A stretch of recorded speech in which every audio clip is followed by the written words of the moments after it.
Hello once again, this is Dave Christensen coming to you from homeandgarden911.com. Today I'd like to talk to you about mice in your house. What to do about that, it's hard to prevent, but what you can do about it once it occurs. I don't know if you can see out the window. It's white out there. There's some snow on the ground. Not that much really for this time of year. It's January here in the northeast portion of the United States. It's a little cold out there though. And it's in the fall when it starts to get cooler and the nights get crispy and all the colder weather that follows that, the mice come in your house. And they'll come in the summertime too, but they're not quite as motivated, and they're not motivated to stay when they do come in. But when it's cold outside like it is now, I can't say that I blame them. As long as there's food in here and water, if they can find it, they'll stay. They don't have much motivation to go back outside, as it were. Once they're here, it's not going to take long, and they're going to start multiplying.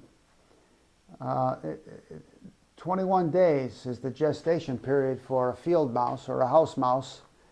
And so you can just about figure in 21 days or less, you're going to have a litter of mice somewhere in your house, maybe more than one, depending on how many mice are palling around together.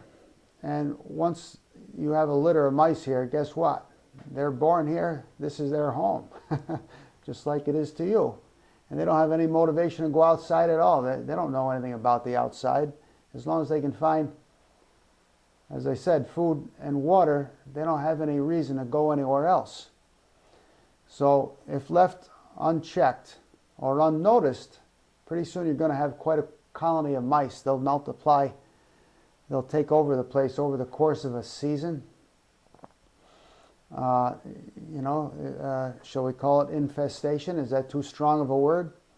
It's a matter of degrees, really. If you just have a couple of mice, that's not an infestation, really. But if left unnoticed, and left to their own devices, they're going to take over the place in quite a short time. You can see signs of mice. If you have a mouse or two in a smaller apartment, they'll find your kitchen quite quickly, and they leave droppings wherever they go.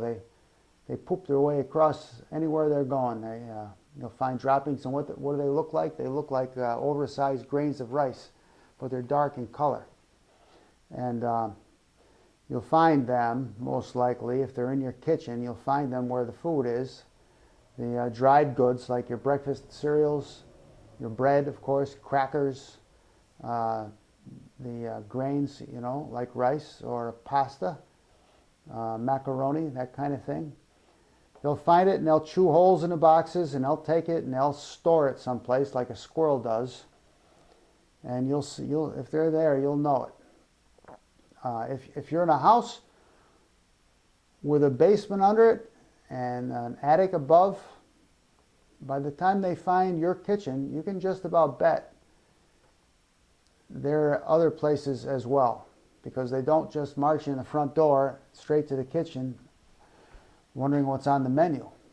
They're most likely in your garage first, or your basement.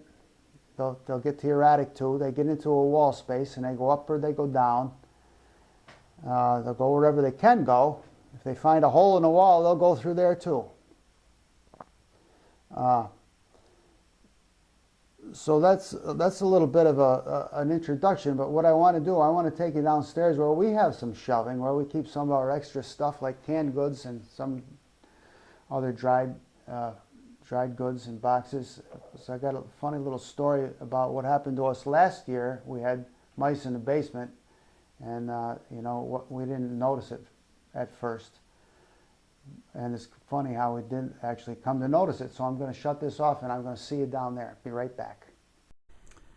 Hello, this is Dave Christensen. We're down in the cellar now. See these shelving? I wanted to show you this shelving down here. And the funny thing that happened to us last year, we had a couple of mice. I don't know how many mice we had down here. I think I remember catching a couple anyway. but it was funny because I still haven't found any droppings. I never did find the signs that they were here, but what we did find was some of this macaroni my wife keeps down here. I'm going to walk closer and show you this dark blue bag in particular. It's a, let me get out of the shadow here. It's a bag of fusilli, long fusilli. That stuff is about, this stuff is about 10 inches long. You see how they're spirally macaroni? You put them in a pan of boiling water and they, you know, they get, it's like spaghetti, but it's in spirals. This stuff, you see this shelf right here? It's about 5 feet tall. It's 5 feet off the ground. That bag was sitting there last year where it is now. And a mouse got into that and he emptied half the bag. That's the same bag. It's still sitting there. We just haven't done anything with it. That bag is half empty. So that means he must have, I'm guessing he didn't carry him down, but he must have dropped them off and picked up the pieces. I don't know how he did it, but we didn't even notice that the stuff was missing until my wife went to put on a pair of her boots, which are kept over there. She went to put on one of her boots, and one of them was full of that stuff right there. So he carried it down or dropped it down and picked up all the pieces and carried every one of them over there and filled up her boot. That's how he did it. So I've never seen something like that before. You know, they'll generally, they'll get into your boxed cereal and your rice and stuff like that easily and quite commonly. Let me look down here. This is how I know if there's mice around. I leave little bait around, and what I have down here, I'm going to get up close so you can see it.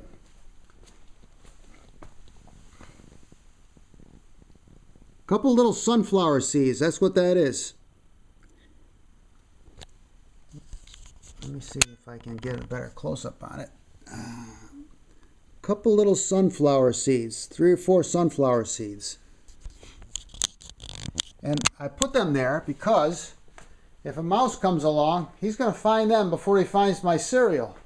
And every time I come down here, I look around, I look at that and see if a mouse has been at it.